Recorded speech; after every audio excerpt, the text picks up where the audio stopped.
Saludos cordiales, amigas y amigos, bienvenidos y bienvenidas a Tercer Debate. En el tema de hoy vamos a analizar el proyecto de ley que en su momento fue remitido por el presidente de la República, Guillermo Lasso Mendoza, denominado Creando Oportunidades. Bienvenidos y bienvenidas, esto es Tercer Debate.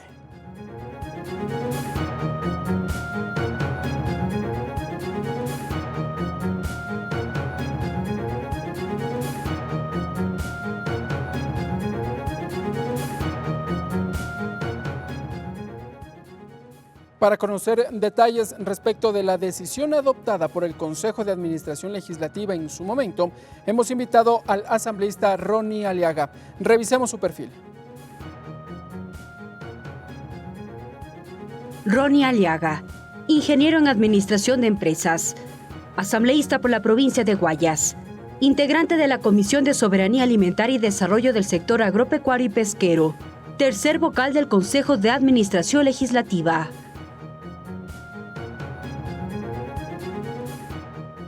Y para conocer la visión del movimiento Pachacuti, hemos invitado a la asambleísta Patricia Sánchez. Revisemos su perfil. Patricia Sánchez, arquitecta, magíster en estudios urbanos, asambleísta nacional, integrante de la Comisión de Gobiernos Autónomos, Descentralización, Competencias y Organización del Territorio.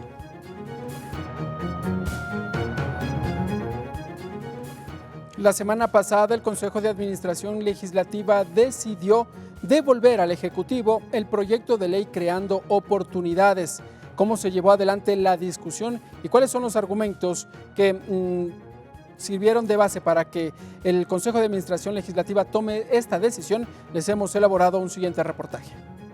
Con 5 votos y 2 en contra, el Consejo de Administración Legislativa CAL resolvió devolver al presidente de la República, Guillermo Lasso, el proyecto de ley orgánica de creación de oportunidades, que fue presentado con carácter de urgente en materia económica.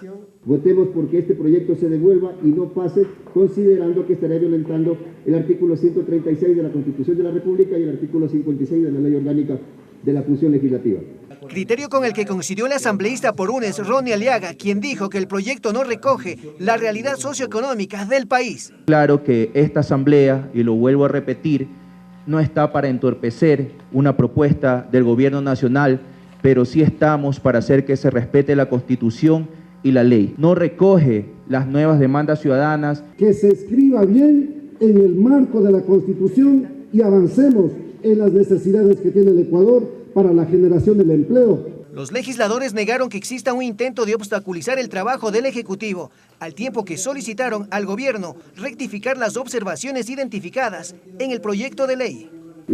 Está ya en manos del presidente, será el que resuelva en los próximos días lo que corresponda. Esperemos más de una ley económica urgente en los temas que correspondan y una ley ordinaria en el tema laboral y otros temas. Pueblo ecuatoriano, no la Asamblea Nacional, un proyecto que merece el Ecuador, que merece justamente la clase pobre de nuestro país. Según dispone la ley de la función legislativa, la Asamblea Nacional tiene un plazo máximo de 5 días para notificar la decisión del CAL al presidente de la República.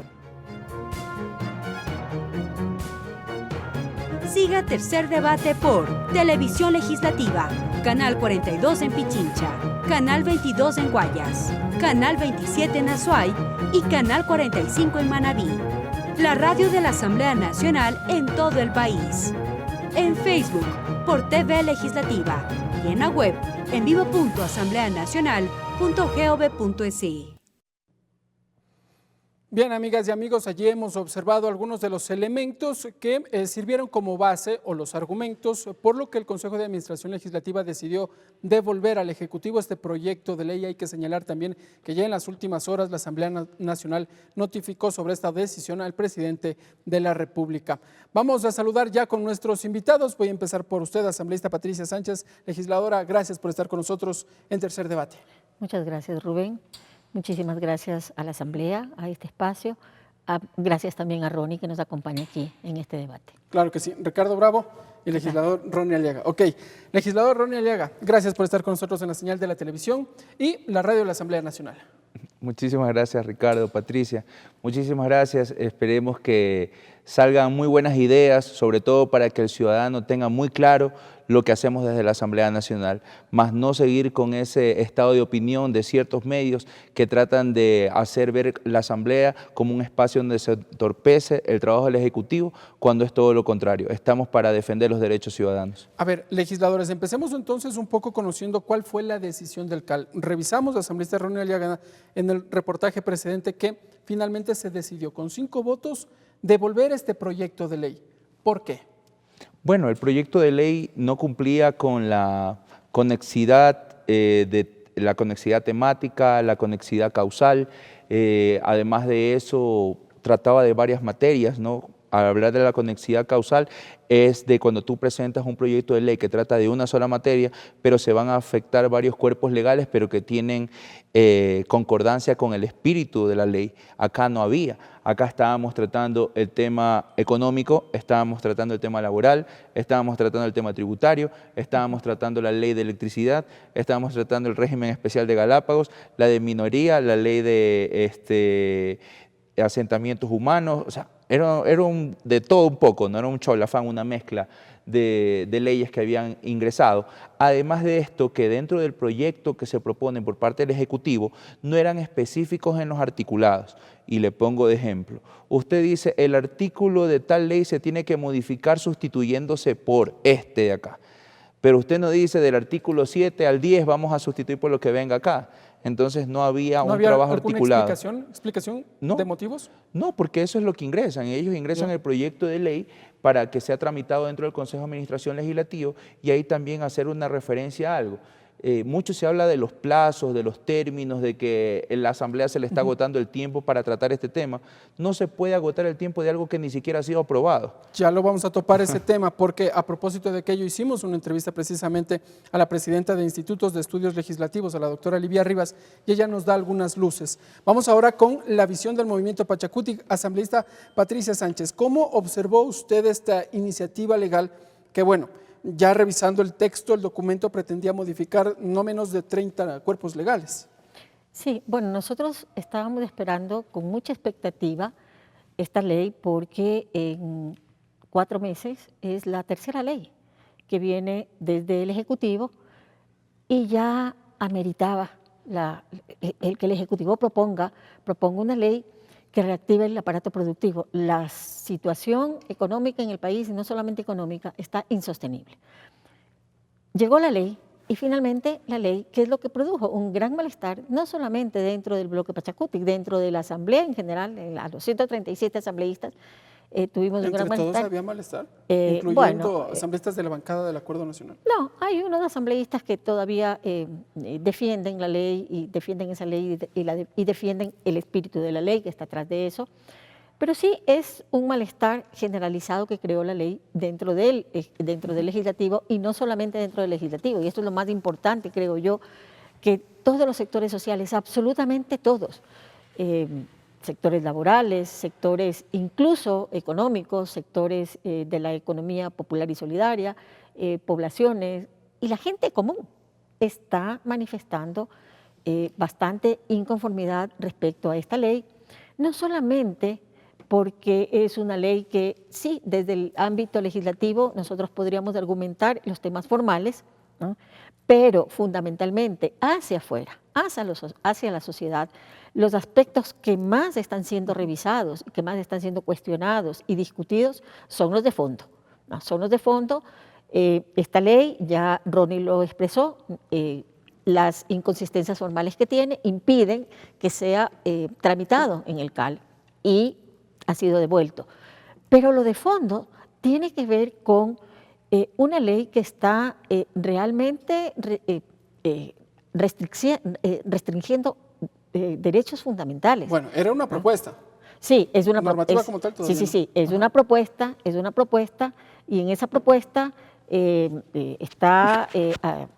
está interviniendo sobre 30 cuerpos legales y eso significa interferir en temas tributarios, en temas económicos, en temas laborales, en temas fiscales, o sea, una gama de temas en todos los aspectos de la vida. Ok, asambleístas, les habíamos dicho, mantuvimos un breve diálogo con la presidenta del Instituto de Estudios Legislativos, la doctora Livia Rivas, quien a propósito de esta primera parte del discurso respecto de la admisibilidad y de la conexividad, nos dio algunos criterios. Los vamos a revisar y luego voy a pedir a ustedes también sus observaciones. Vamos a revisar lo que nos dijo la doctora Livia Rivas.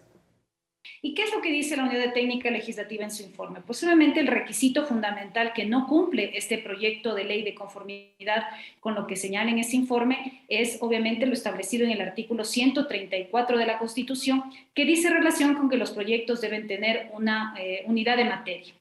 En el informe de la Unidad de Técnica Legislativa también se analiza los fallos no solo de la Corte Constitucional Ecuatoriana, donde se desarrolla a qué se refiere esto de la unidad de materia, sino que también la Unidad Técnica Legislativa va más allá y también toma fallos de la Corte Constitucional Colombiana.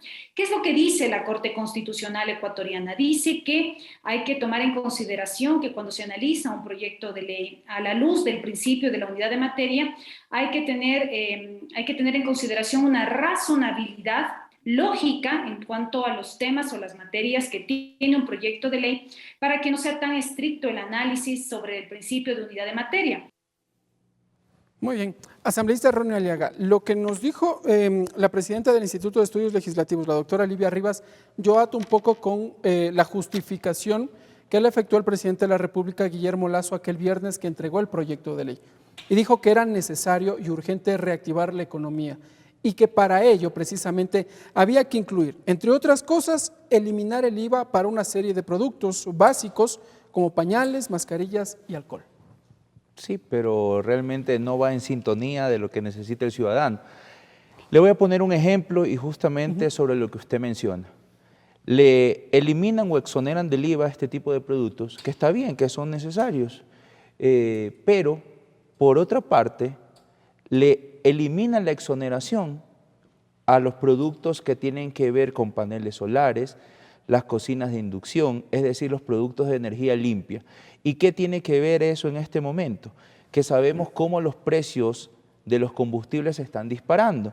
Entonces siempre debe tener usted una alternativa para poder cambiar, es un cambio de conducta de consumo, cambiar a otro estilo que quizás le va a ahorrar al ecuatoriano. Y en este momento ya ni siquiera le dejan eso. Recordemos que cuando había el cambio de la matriz productiva en la Revolución Ciudadana, se fomentaba el uso de la energía limpia porque tenemos hidroeléctricas que en este momento mal administradas, pero que podían hacer la generación de la energía eléctrica tan necesaria y requerida. ¿No ese balance en el proyecto de ley, tal vez poco cambiar la visión o la matriz productiva, como se llamó en su momento, en el Ecuador? No, por supuesto que no, y le comento algo. Es el común denominador en la calle donde está el ciudadano de a pie. Se encontraban conmigo y me decían muchas gracias porque no aprobaron eso que iba en retroceso de nuestros derechos. El ciudadano ya sabía, se ve enterado por los medios de comunicación, por las redes sociales. El tema tributario era un golpe directo al bolsillo de la clase media. Significaba pulverizar, exterminar la clase media, porque por más que el impuesto trataban de hacerlo ver como que era progresivo y los que más tenían más iban a contribuir, eso no existía y a la práctica no se aplicaba. No se hablaba nada de los 109 grupos de poder que tienen en sus manos 66 mil millones de dólares y no se aplicaba ningún tipo de contribución para aquellos. Asambleísta, tengo aquí algunos apuntes y los vamos a ir desglosando rápidamente. Por ejemplo, el proyecto de ley señala generar un régimen simplificado de emprendedores y negocios populares, ajustar la deducción del impuesto a la renta para quienes ganan más de $24,000 anuales. Lo dijo el presidente. Sí, pero en cambio te daban un crédito tributario mucho menor que al que estábamos accediendo en este momento. Y en el tema de los emprendedores, sí, muy bonito la letra ahí. ¿Cuántos millones se estaban destinando de este proyecto de ley para los emprendedores? Yo he exigido a los ministros del ramo correspondiente que digan cuántos millones de dólares o cuántos créditos han entregado de los créditos al 30% con el 1% de interés. Fue una promesa de campaña y con eso usted puede reactivar la economía. Pero en este proyecto, aparte del golpe tributario a la clase media ecuatoriana, venía el tema de retroceso en materia laboral, pues. Que la vamos a hablar en el siguiente bloque. Por eso te digo, entonces cuando estamos hablando de este tema y tratan de incluir la palabra emprendedores, el cuerpo articulado que estaba ahí en ningún momento era específico y no nos estaba diciendo a través de qué institución iban a tramitar estos recursos. Y de los 700 millones de dólares que el gobierno aspiraba a recolectar con este proyecto de ley económico urgente, ¿cuántos millones iban a ser destinados a los emprendedores? ¿Cuánto iban a aportar los grandes empresarios o las grandes empresas? ¿Eso no quedaba tal vez para el reglamento, ya cuando la ley esté promulgada? No, pero estamos hablando del tema de emprendedores. Ya. ¿No? Entonces, ¿por qué no les explican al ciudadano? Mira, así como me explican a mí y yo hago ejemplos, le pongo ejemplos, así mismo al ciudadano pues tienen que explicarle. No es que el presidente dice una cosa en su discurso y la Asamblea hace el trabajo en respeto a los derechos ciudadanos y ahí se produce, es contraproducente en los medios de comunicación porque sacan posturas polarizadas cuando no es el sentido. De acuerdo. Asambleísta Patricia Sánchez, otro de los argumentos señalados por el Ejecutivo en temas económicos señala, por ejemplo, eliminar el impuesto a la herencia para hijos y cónyuges. El Gobierno Nacional en varios momentos había anunciado que esto efectivamente buscaría la generación de, o más bien, mover el circulante y hasta proteger la dolarización. Bueno, con respecto al tema de el tema de la herencia ha sido en este proyecto cambiado por el tema de, ya, perfecto, nadie paga herencias, pero cuando usted vende un bien, hay un gravamen de un 25% a la venta del bien. Entonces, se cambia. Se lo justifica como renta, dice usted. Se justifica la venta de un inmueble como una renta, cuando en realidad no se transforma en una renta, porque es una venta que puede incluso ser, yo puedo vender una casa ahora para poder comprar otra. Entonces, eso no es renta, ¿no? Sin embargo, hay un sacrificio de un 25% a ese movimiento, en ese cambio que hace una familia X. Y la herencia se la elimina. ¿Qué se está haciendo fundamentalmente aquí? La herencia sí es un impuesto, sí que puede gravar a las grandes herencias, a los grandes fondos, a las herencias de los grandes capitales. Y que se la paga. ¿No? Y sin embargo, esa ha sido eliminada. Y se grava a un movimiento que es mucho más, que está mucho más… comercial. No, que está más cerca de la clase popular, de las clases medias. O sea, es más factible que la gente compra y venda sus bienes, ¿no? Porque son movimientos de la vida diaria, de la vida cotidiana y de las familias de clase media. Las herencias no. Entonces, al cambiar estas regulaciones, lo que se está haciendo es privilegiando y protegiendo a las grandes herencias en detrimento de los movimientos de las familias medias. Avanzamos. El proyecto de ley… Pero se les escapó un punto muy importante, el tema de herencia, que la hacen y la plantean retroactiva, un año atrás, es dedicada. Un año atrás. ¿A quién? Pero por supuesto, a los grandes empresarios, sobre todo de la ciudad de Guayaquil, bien amigos del presidente Guillermo Lasso. Y ahí es donde debería venir la suspicacia del periodismo. Lo plantean retroactivo cuando sabemos que la ley, ningún tipo de ley puede ser retroactiva. Así es. Y además que la ley de herencia solamente afecta a las grandes fortunas, que no es ni el 2% de la población.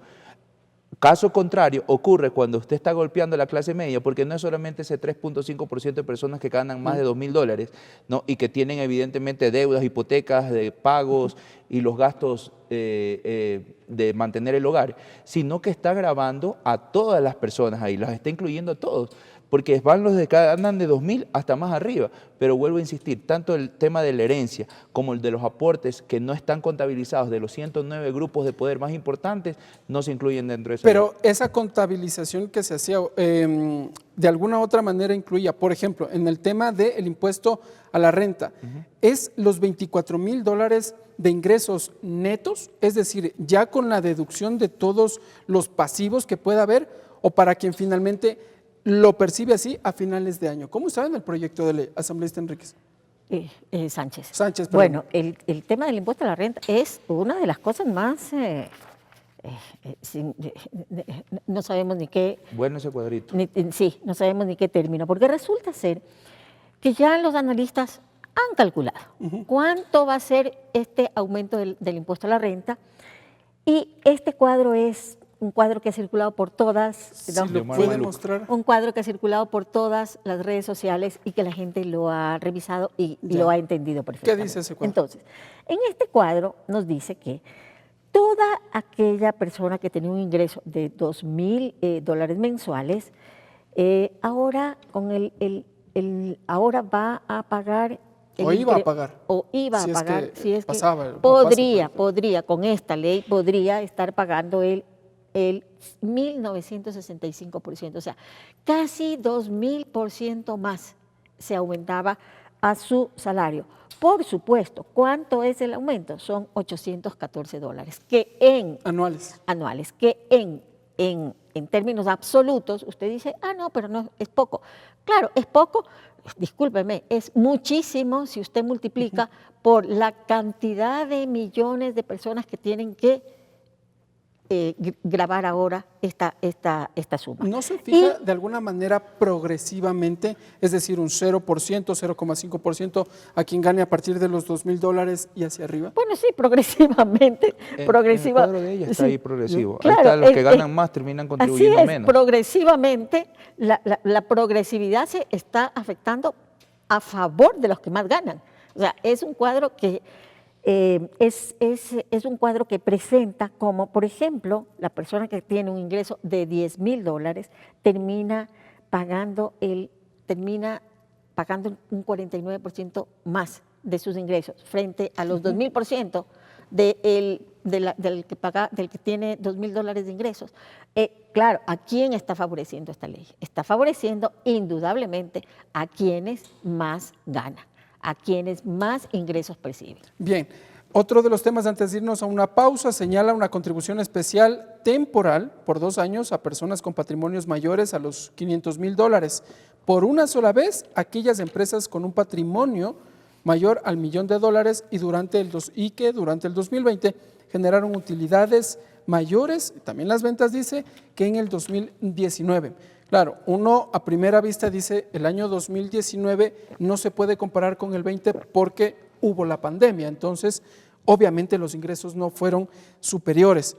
Pero ¿quiénes podrían tener un patrimonio superior a $500,000? Y la consulta es, evidentemente, la clase alta. Sí, yo creo que ahí deberían estar incluidos los grupos económicos que no dejaron de trabajar durante la pandemia, ¿no?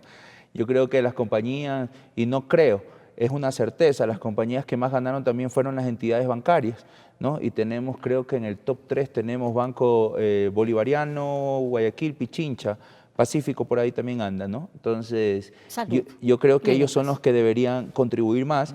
El cuadro que presentó Patricia es muy claro, es evidente que el impuesto o los impuestos que se plantean ahí no son progresivos, no quiere decir que va a ir desde los que menos tienen hacia los que más tienen la aportación, sino es todo lo contrario, sino que con palabras rimbombantes y tratando de adornar el espíritu de la ley, tratan de engañar al ciudadano ecuatoriano. Al final del día, bien por el Ecuador, bien por la Asamblea, que en su mayoría las bancadas legislativas decidieron no dar paso a este tipo de proyectos y que sobre todo que se acoja y se respete la ley.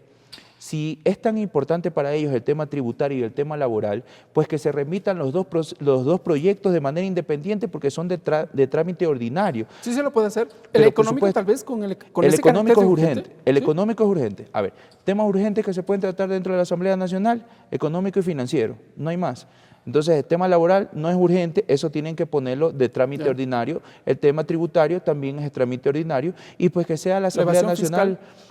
Por eso, es de tema de trámite ordinario, que efectivamente tiene que haber voluntad política por parte de la Asamblea Nacional para cortar los tiempos. Ahí estamos totalmente de acuerdo, pero no al nivel de los 30 días que requiere la aprobación de un proyecto que sea remitido a la Asamblea con carácter de urgente por parte del Ejecutivo. Asambleísta, tenga la bondad, Patricia Sánchez, un criterio respecto de si se puede o no remitir una nueva iniciativa en estos momentos, en temas económicos a la Asamblea Nacional, ¿lo puede hacer el Ejecutivo?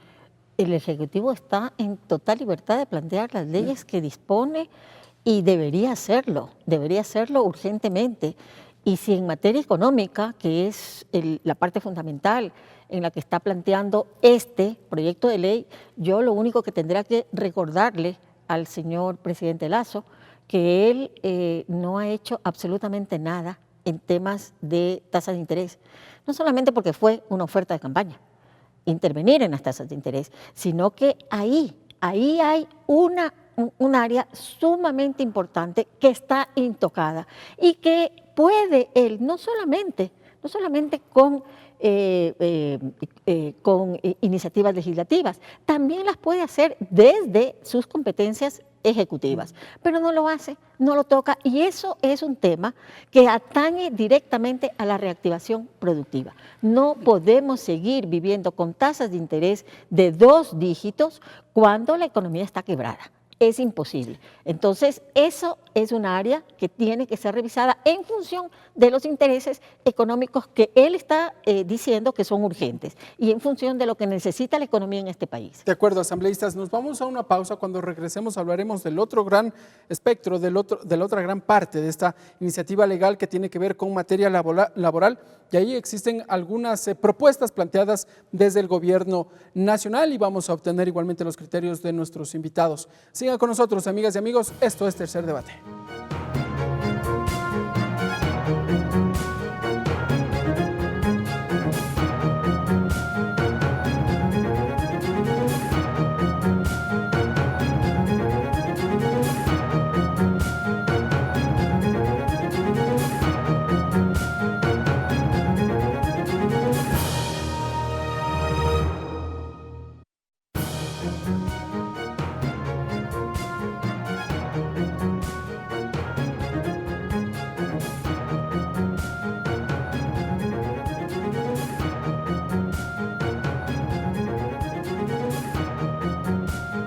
Siga Tercer Debate por Televisión Legislativa, Canal 42 en Pichincha, Canal 22 en Guayas, Canal 27 en Azuay y Canal 45 en Manabí. La radio de la Asamblea Nacional en todo el país. En Facebook por TV Legislativa y en la web en vivo.asambleanacional.gov.es.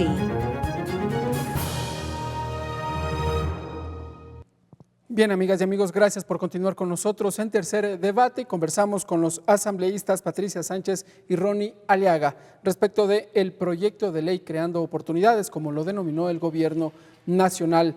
Otra de las materias que incorpora esta iniciativa legal es la que tiene que ver en materia laboral. Hicimos las consultas respectivas a la doctora Livia Rivas, presidenta del Instituto de Estudios Legislativos, y esto fue lo que nos respondió respecto de si se puede o no en el Ecuador mantener o existir 2 cuerpos normativos en materia laboral.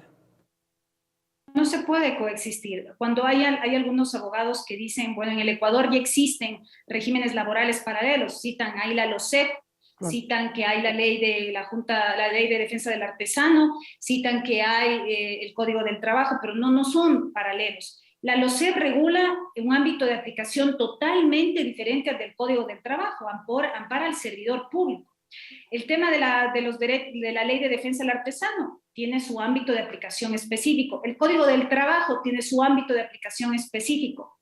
Entonces, no es que coexisten en el Ecuador regímenes paralelos que regulan exactamente lo mismo. No, el ámbito de aplicación de cada una de esas leyes es totalmente diferente entre sí.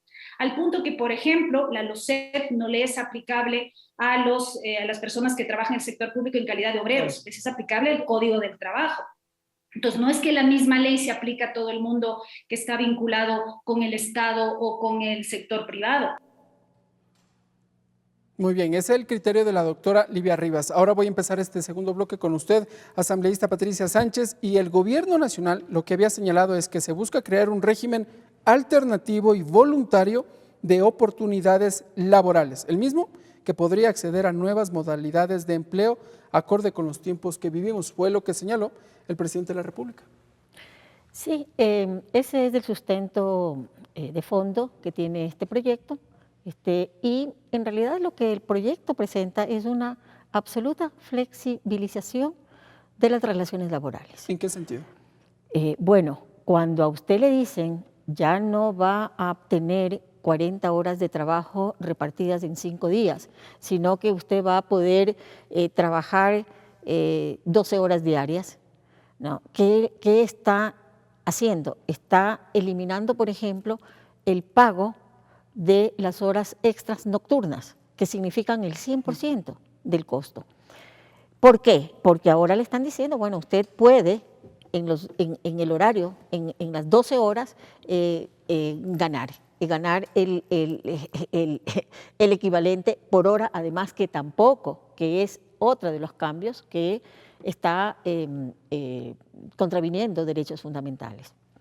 Cuando a usted le dicen que puede ser despedido por las causas justas, y en esas causas justas está, por ejemplo, un retraso a su trabajo 2 veces al mes, 2 veces al mes, si se retrasa, ya eso es motivo de despido. Artículo 70 me parece que es. Así es. Si a usted le dicen que ya no va, que después de los 3 meses de prueba ya no puede tener estabilidad laboral, sino que ahora tiene que cumplir 4 años de prueba para poder tener algún tipo de estabilidad laboral. Todas esas son conquistas laborales que a lo largo de la historia del mundo y del Ecuador se han ido generando y que ahora, con este nuevo proyecto, con esta nueva propuesta, lo que se está es queriendo eso, conculcar los derechos ya adquiridos. Pero eso era no un poco garantizar tal vez la estabilidad de los emprendedores para que arranquen precisamente sus iniciativas, porque en el Ecuador al menos los emprendedores a los 2, 3 años fracasan.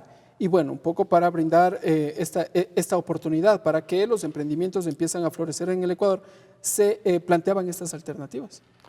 Estas alternativas no van a ser de apoyo a los emprendimientos, van a ser de apoyo a los grandes capitales, a los grandes empresarios que están esperando. O sea, ¿qué es lo que pasó? No estamos delucubrando, pasó ya con la ley humanitaria. Se aprovechó esa coyuntura para despedir a los trabajadores sin ningún tipo de indemnización, para dejarlos en la calle, ¿no? En el marco de una ley. Entonces, ya tenemos experiencias de ese tipo. Esto no va a favorecer a ningún emprendimiento, a ninguna persona que vende jugos en la calle, que hace collarcitos de chaquiras que venden en la calle. No, ¿por qué? Lo que va a hacer es a flexibilizar tanto las relaciones laborales que terminará la persona que necesita tener ingresos para poder vivir, terminará siendo esclavizado a una relación laboral en donde su situación de indefección siempre va a ser abajo, o sea, siempre va a ser una relación tan inequitativa entre el empleador y el empleado que finalmente la gente va a terminar siendo esclavos del trabajo por tan poca remuneración y con unas exigencias altísimas. De acuerdo. Asambleísta Ronnie Aliaga, el gobierno nacional había expresado algunas cifras y había dicho que en el Ecuador al menos 7 de cada 10 ecuatorianos no tienen un empleo digno o estable y que por lo menos 1 de cada 3 emprendedores de jóvenes están en el desempleo y que lo que se buscaba con estas reformas es precisamente subsanar esa situación. Bueno, otra mentira más del gobierno del presidente Lasso. No creo que era el espíritu de la ley. Puntualizar de que el tema de estabilidad laboral pasó de un contrato de 3 meses a prueba a un contrato de prueba a 4 años. Entonces, ¿de qué estabilidad laboral nos podría estar hablando el presidente, no? Además de eso, el aclarar también el tema del pago de horas suplementarias, el pago de las horas suplementarias de la tarde del 50 al 25 y de la madrugada del 100% al 25%, las horas extraordinarias de los fines de semana y feriados del 100% al 50%, la reducción de vacaciones de 15 días a 5 días. Y yo creo que también una de las partes importantes era este tema de los emprendedores, y digo emprendedores entre comillas porque no está favoreciendo a los emprendedores, sino está generando formas precarias de contratar al ciudadano ecuatoriano. Y en ese sentido tiene mucho que ver con el tema que tratamos anteriormente y que lo citó Patricia, el tema de las tasas de interés bancarias. ¿Por qué no se destinan fondos netamente para emprendedores, ¿no?, con tasas de interés preferenciales para que ellos puedan tener sus emprendimientos? Si el emprendedor fracasa, como bien es cierto y es conocido, fracasa porque no tiene los recursos suficientes, no tiene el capital de inversión necesario para sostener a lo largo del tiempo de su plan de inversión anual, no puede sostenerse después de 6 meses porque tiene que cumplir con todos los beneficios de la ley para sus trabajadores, que en este caso tratan de eliminarlo. ¿Pero a cuenta de qué? Esta ley no era de creando oportunidades, esta ley era de creando esclavitud, y es la realidad, y tenemos que decir las cosas como son. ¿A usted le parece correcto que pase el contrato de prueba de 3 meses a 4 años? ¿No era un poco para dar flexibilidad? Pienso yo, ¿no? O sea, más o menos poniéndome en los zapatos de, el otro sector, del proponente de la iniciativa. Un poco para dar flexibilidad a los emprendimientos, para que puedan surgir. Le digo con conocimiento de causa, como guayaquileño de corazón, las luchas de los trabajadores son históricas. Nosotros celebramos el 15 de noviembre, ¿no?, la masacre en las calles de la ciudad de Guayaquil, y siempre retomamos ese discurso. Las luchas de los trabajadores son históricas, los derechos y las conquistas laborables son irrenunciables. No se puede tener trabajadores de primera y trabajadores de segunda, porque usted va a hacer una diferenciación. ¿Y sabe qué se va a venir? Lo que anunciamos y denunciamos con la mal llamada ley humanitaria. Recuerde cuántas denuncias existieron por el tema de despidos intempestivos y que sobre pretexto de la ley humanitaria le daban liquidaciones de hasta 26 centavos, porque hay denuncias, 26 centavos por 16 años de trabajo les dieron de liquidaciones. ¿Y qué hicieron? Los propios dueños de una compañía te liquidan de una y te vuelven a contratar en otra compañía, pero empiezas de nuevo con tu antigüedad. O bajo otra modalidad de contratación. Así es. Con facturas. Lo mismo que buscan hacer acá. ¿Cuál es la diferencia? Pero por supuesto. El gobierno nacional dijo que esto es voluntario y alternativo y que además se fijaban sanciones. Y ahí vámonos al otro tema. ¿Ya? El tema de que un trabajador, si supuestamente se demuestra incumplimiento por parte del empleador, demuestra el incumplimiento, tiene que resarcir el trabajador a la empresa. O sea, usted se va a tener que pelear ahora con el empleador. Y ahí es una guerra desigual, pues. ¿Cuántos defensores públicos van a estar a disposición de los trabajadores que sean vulnerados los derechos con este tipo de leyes? Esta ley es un atropello a la memoria de todos los líderes sociales y sindicales que han pisado el Ecuador y que han trabajado porque nuestros humildes trabajadores ecuatorianos tengan sus derechos. No lo podemos permitir, no lo podemos tolerar. Sobre pretexto de crear oportunidades no podemos crear esclavitud. Aquí lo que tiene que haber por parte del gobierno nacional son propuestas claras en el ámbito económico y de la ayuda que se pueda dar a través de créditos productivos a los agricultores, a los emprendedores, a las pequeñas y medianas empresas, porque las medianas empresas también entiendo que están medias complicadas. ¿Pero es suficiente la entrega de créditos? ¿No es mejor también dar un ambiente de estabilidad tributaria y laboral? Porque además, año a año, desde que tengo uso de razón en el Ecuador, siempre hay una reforma tributaria. Entonces, o exoneramos del pago del impuesto a la renta, por ejemplo, se me viene a la mente. La asamblea anterior aprobó varias iniciativas legales en donde brindaban exoneración del pago del impuesto a la renta, por ejemplo, a las empresas que recién se instalaban en las provincias de Manabí y de Esmeraldas, afectadas por el terremoto. Les dieron a 6 años. ¿Y sirvió? Por ¿Ha eso, servido pues, aquello? Pero sí sirve, pero ahora les están queriendo subir a 10 años, pues. ¿Ya? O sea, ¿y cuándo es el beneficio para los emprendedores? A ver, es que tenemos que sacarnos de la mente esa visión de que solamente tenemos que ser empleados y agachar la cabeza para un empleador. Aquí el ecuatoriano, y usted mencionó a los jóvenes, 1 de cada 3 jóvenes también está desempleado. Tenemos que fomentar también una cultura de desarrollo de emprendimientos. Tenemos que tener una gran cantera de innovación tecnológica, de ciencia, de tecnología. Yo creo que es importante financiar ese tipo de proyectos que sí existen y que hemos demostrado con logros internacionales de nuestros jóvenes estudiantes, de graduados, y valga la pena mencionar aquí, graduados de Yachay, que nos hacen quedar bien en el exterior y que lamentablemente en el Ecuador no los aprovechan, pues. Entonces, lo que digo va de la mano con que tenemos que acceder a las nuevas demandas ciudadanas. ¿Usted cómo sabe lo que necesita la persona en el sur de Guayaquil o en el sur de Quito si los asesores del presidente ni siquiera han de salir al territorio, pues, y no saben qué situación están viviendo? Porque lo que están presentando aquí es un disparate. No tiene sentido ni razón. Y por eso le dimos otra salida al señor presidente para que no diga que la asamblea le entorpece. Sí. Le dimos la salida de que lo haga vía consulta popular, pero que ponga así específicamente como están presentando los articulados, que le pregunte al ciudadano ecuatoriano si quiere que los contratos pasen de 3 a 4 años, de 3 meses a 4 años para tener estabilidad laboral. Vamos a hablar ya en los temas así, asambleísta. En el tema, permítame, claro que sí. En el tema del código laboral existente y la propuesta que coexistan, esto no va a ser así, no va a existir, porque evidentemente cuando uno va a buscar un trabajo, un pequeño trabajador va buscando un trabajo, lo que le va a imponer su nuevo empleador es el código, el nuevo, el alternativo. Evidentemente. No es que había un diálogo como para decir, bueno, yo quiero que me. A ver, si yo como empleador tengo en mi poder la posibilidad de eliminar muchos de los derechos laborales. Por supuesto que voy a imponer ese régimen como el legítimo. ¿Y qué le queda al empleador que necesita trabajar? Someterse, ¿no? No van a haber estos dos códigos de convivencia perfecta. Va a terminar desapareciendo el código laboral y lo que va a terminar desapareciendo es la regulación del Estado en las relaciones laborales. ¿Qué va a hacer? ¿Dónde existe un país en el mundo que no tenga regulación por parte del Estado en las relaciones laborales? Eso es lo que va a pasar. El reino de un código, ¿no? De un código que no garantiza ningún tipo de derechos al trabajador. ¿Podría haberse eliminado entonces el Código de Trabajo, cree usted?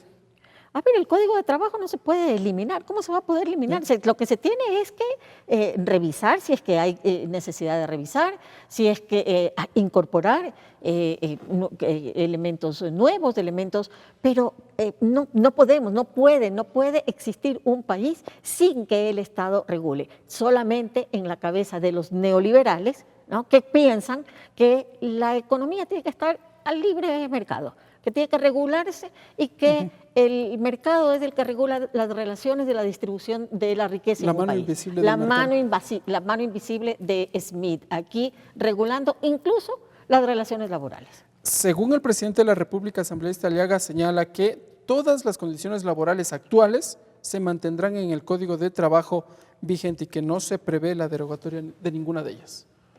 ¿Qué decir? Pero es lo que le estaba diciendo. Y aquí estamos hablando de un supuesto no consentido porque esto ya no pasó, ¿no? No puede tener trabajadores con un código y otros trabajadores con otro código, y sabiendo que uno es retroceso en materia laboral. Entonces no podemos en el Ecuador darnos ese lujo de tener trabajadores de primera y trabajadores de segunda. ¿Qué mensaje estamos dando no solamente al Ecuador, sino a la comunidad internacional? De que aquí se está buscando, si bien es cierto, favorecer a los grupos empresariales que generan economía para el país, pero también cuando nos ponemos de parte del ciudadano común que necesita también que se respeten sus derechos. Entonces yo creo que deben manejar unas posturas un poquito más ecuánimes y sabiendo que se debe ayudar a las personas que están en una situación más complicada, más compleja en este momento, económicamente hablando. Sabemos que venimos de una pandemia, que eso no fue programado, eso no fue culpa del expresidente Moreno, pero que no hubieron políticas económicas o de rescate económico en ese momento que se aplicaran. Ni siquiera hubo algún tipo de beneficio o incentivo para los ciudadanos que se quedaron en su casa y que perdieron sus trabajos. Hasta el día de hoy no existe. ¿No hay el pago de bonos? El gobierno nacional había anunciado también el pago, bueno, el expresidente Moreno había anunciado el pago de un bono para quien se había quedado. Oiga, pero si realmente a estas alturas yo pienso que ese señor sí caminaba y no lo hacía por seguir manteniendo el mamotreto de la silla. No hubo aquello, no se dio. Bueno, pero vamos a, y me ha puesto una tarea, creo, yo solito me voy a poner una tarea, vamos a averiguar a cuántos ciudadanos ecuatorianos le dieron ese bono de $500 supuestamente, que les iban a entregar para que mejoren sus economías, porque hasta el día de hoy a la Asamblea Nacional no llegó nada y se hicieron los requerimientos de información, yo vengo el periodo pasado, se hicieron los requerimientos de información respectivos para que nos informen a cuántos ciudadanos habían accedido a este tipo de bono. No pasó. No sucedió, y si estamos hablando de números fríos, y usted y el presidente los ha usado, que 7 de cada 10 ecuatorianos no están en el empleo formal. Son cifras del presidente de la República que lo expuso. ¿Usted lo citó? Sí, lo he citado, para más o menos ir contextualizando. Entonces, 7 de cada 10 ecuatorianos, entonces esos 7 de cada 10 ecuatorianos necesitaban ese tipo de bono, ¿verdad? Entonces son millones de ecuatorianos y hasta el día de hoy yo no he escuchado de ninguno. Entonces hay que ir adecentando la política. Vuelvo a insistir, el presidente lo que debería preocuparse es cómo mejorar las condiciones, pero para todo en general, preocupándose específicamente en los sectores más vulnerables de la sociedad. Cuidado, vamos a entrar dentro de un gobierno que se preocupa por la clase empresarial, por la banca, y dejan de lado a las grandes mayorías del pueblo ecuatoriano, que son los que más necesitan. Claro que sí. Asambleísta Patricia Sánchez, ¿qué decir al respecto? Bueno, yo creo que articulando un poco las últimas ideas de Ronnie respecto a hacia qué sectores está orientada esta propuesta. Evidentemente hacia los grandes sectores económicos. todo lo que tiene que ver con las regulaciones fiscales están orientadas fundamentalmente a facilitar las grandes inversiones de capital. ¿En qué sectores? Petrolero, minero, telecomunicaciones, eléctrico. Son esos los sectores que se van a beneficiar, incluso con garantías, porque lo dice así, o sea, el Estado garantiza la rentabilidad de estas inversiones. Los pequeñitos están nombrados como para decir, bueno, a estos también, pero la gran ruta, la gran mirada que tiene este proyecto es hacia eso, a fortalecer esas y a facilitar esas grandes inversiones. Otra cara de ese favoritismo que hay hacia los grandes capitales es el que tiene que ver con los cambios tributarios. El peso de la recaudación tributaria en la masa de la clase media. Ese es el peso. Sin embargo, esto ya es casi vox populis. 270 grupos económicos más poderosos en el país pueden tributar, se puede hacer una recaudación ahí de 4.700 millones de dólares. Pero ahí tendría que mejorar el sistema del servicio de rentas internas. Bueno, eso es de ejecutivo, eso es de ejecutivo. Esa es una tarea del ejecutivo. ¿Qué espera el señor Lasso para no intervenir ahí, para no mejorar el sistema de recaudación que existe y que evade, discúlpenme, el fin de semana, el mundo entero, no solamente el país, está escandalizado con el tema de los Pandora Papers. De los Pandora Papers. Exactamente. ¿Qué significa eso? Evasión fiscal. Nada más que evasión fiscal. ¿Y qué nombre está ahí? ¿Qué 3 nombres de actuales presidentes de la República? ¿Cuáles son? Chile, Ecuador y República Dominicana. Entonces, ese es un tema que necesita el señor Lasso responderle a todo el país y que necesita ser intervenido. No puede ser que el peso de los tributos, de la recaudación tributaria, ahora esté sobre los 17 millones de ecuatorianos, cubriendo a 270 grupos de poder económico en el país. Asambleísta Rodney Aliaga, de los temas laborales nos pasamos al tema de atracción de inversiones, que es un tercer eje que incorpora este proyecto de ley. Y según el Ejecutivo se propone la creación de la Secretaría de Alianzas Públicos y Privadas y también la creación de zonas francas. Recuerdo que en la Asamblea Nacional se aprobaron varias normativas creando precisamente zonas francas y precisamente en las provincias de Manabí y Esmeraldas afectadas por el terremoto. ¿Ha funcionado aquello? Bueno, yo creo que bien administradas sí han tenido resultados o sí tuvieron resultados en su momento, pero ahora debido a la mala administración, la incompetencia y la incapacidad, yo creo que eso ha ido mermándose. Me sonreía porque realmente es de terror lo que ocurre en el país, ¿no? O sea, se supone que ahora el presidente que viene a darnos lecciones de moral a nosotros sale involucrado en este caso de los Pandora Papers y evidentemente son malas señales al mundo de cómo se hacen las cosas dentro del país. Y me recordaba de lo que usted mencionaba, ¿no? De la atracción de inversiones. Porque justamente en un capítulo hablaba no de atracción de inversiones, sino de la amnistía para las personas que habían sacado bienes y recursos al exterior. Así lo dice el proyecto de ley. Así estaba, pero es que hay que leerlo y entenderlo, pues. Entonces decía que todas estas personas, si venían y declaraban, solo pagaban un 5% nada más. O sea que todo lo que hicieron en su momento queda borrado y ellos vienen y traen sus recursos como si nada. Pero entonces hay que preguntarnos a quiénes benefician realmente. Y sobre todo, hacer un trabajo técnico. Yo le voy a hablar de una manera técnica. Yo creo que aquí se deberían armar mesas de diálogo, el mismo gobierno debería armar mesas de diálogo con personajes. Sectoriales, además. Así es, sectoriales en la materia. Las mesas de diálogo porque, pero si por se ejemplo, cumplen los acuerdos, sí. Hubo el tema con los transportistas, por ejemplo. Sí, pero no funcionan simple y llanamente porque no las quieren dejar funcionar. Es correcto. Porque son mesas de diálogos de oídos sordos, porque son mesas de diálogos donde ya se llega con el resultado, y el resultado es, por ejemplo, no tocar el tema de los subsidios, que ese es otro de los temas que también está incluido en esta ley. A inicios de semana, por ejemplo, hubo una reunión entre el presidente de la República y los representantes de la CONAIE. ¿Hay futuro aquello? Bueno, yo creo que ahí está la representante de la Bueno, CONAIE. hoy día justamente se inician los diálogos, se han iniciado los diálogos con la CONAIE, y no solamente con la CONAIE, sino con un frente unitario. La CONAIE ha sido absolutamente clara en decir, aquí esto no es solamente de cuestión del movimiento indígena, aquí hay trabajadores, obreros, estudiantes, cholos, negros y montubios, agricultores, artesanos, pequeños comerciantes y medianos productores también, medianos emprendedores, y todos estamos de una u otra forma involucrados en este diálogo. Hoy día se ha inaugurado eso, esperemos que sea un diálogo es dialogar, buscar de los disensos, buscar consensos, pero no podemos iniciar el diálogo con las conclusiones hechas, ¿no? Tenemos que ir en el diálogo viendo, justamente evaluando cuáles son las nuevas condiciones que el país necesita para poder hacer de este país los cambios que necesita. Pero ¿hasta dónde puede alcanzar el diálogo, asambleísta Ronnie Aliaga, cuando la Asamblea Nacional, si bien le dice al gobierno nacional, bueno, subsanen los errores, remita nuevamente este proyecto de ley, tal vez dividiendo como se lo ha propuesto, los criterios que han manifestado en el Consejo de Administración Legislativa, pero el último fin de semana, por ejemplo, se conoció ya que el gobierno nacional nunca se pronunció sobre las observaciones que les hizo la Asamblea Nacional sobre la proforma presupuestaria 2021. ¿Hasta dónde realmente puede haber diálogos con el Ejecutivo?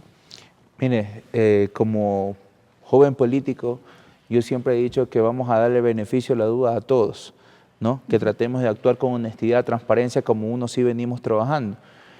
Y en ese sentido manifestarles que solamente el incumplimiento no fue en su momento en la ley mal llamada creación de oportunidades, sino como usted identificó, en la proforma del Presupuesto General del Estado, donde se hacen las observaciones desde el Pleno de la Asamblea Nacional y ya ha sido remitida el día de hoy, violentando los plazos, ¿no? ¿Hubo el pronunciamiento ya del Ejecutivo? ¿No vencía el 1 de octubre? Bueno, ellos pueden rezar, pues entonces nosotros vamos a darle disposiciones sobre el Ejecutivo y que ellos nos vengan a enseñar sobre el Legislativo, pues, ¿no?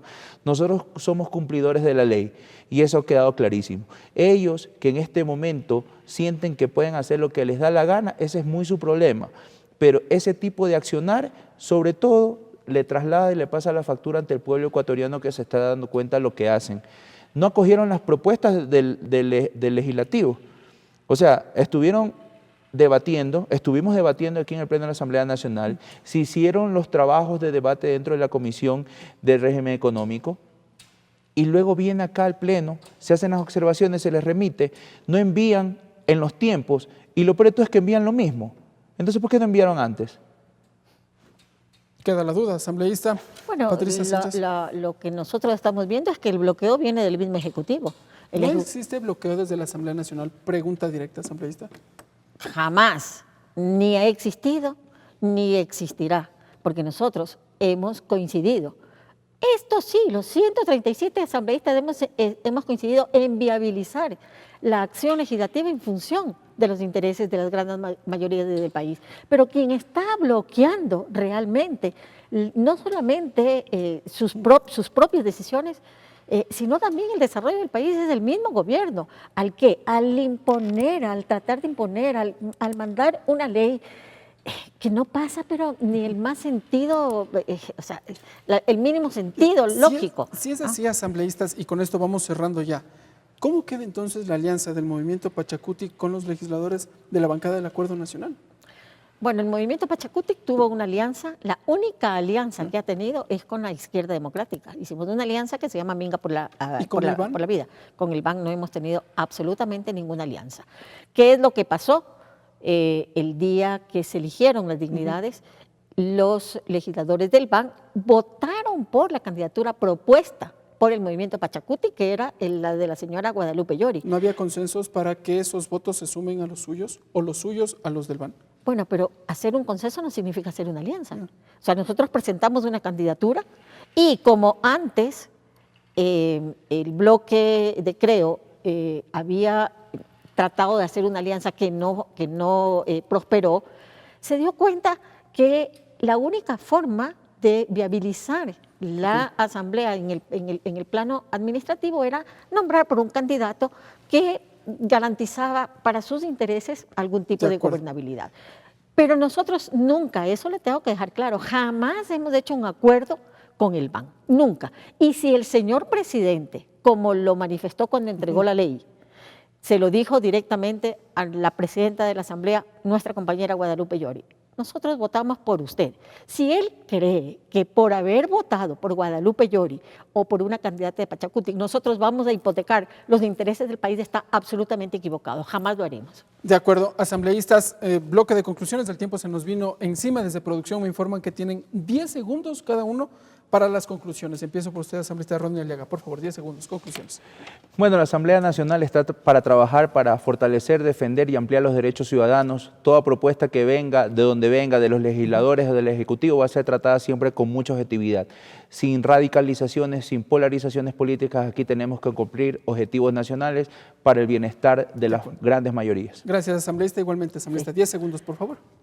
Decirle al pueblo ecuatoriano que esta legislación, que el bloque Pachacutic los representa en sus intereses, en los intereses de defender a las grandes mayorías.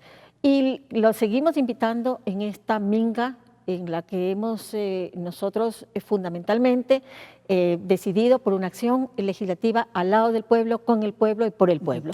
Y eso significa dejar sentado que nosotros mantenemos vivo el mandar obedeciendo. Gracias, asambleísta Patricia Sánchez. Legislador Rodney Aliaga, yo le quiero agradecer por estar con nosotros. Amigas y amigos, hemos allí escuchado los criterios tanto de los asambleístas de la bancada de Pachacutic y de la bancada de la Unión por la Esperanza. Esto ha sido Tercer Debate y nos volveremos a encontrar en una próxima edición.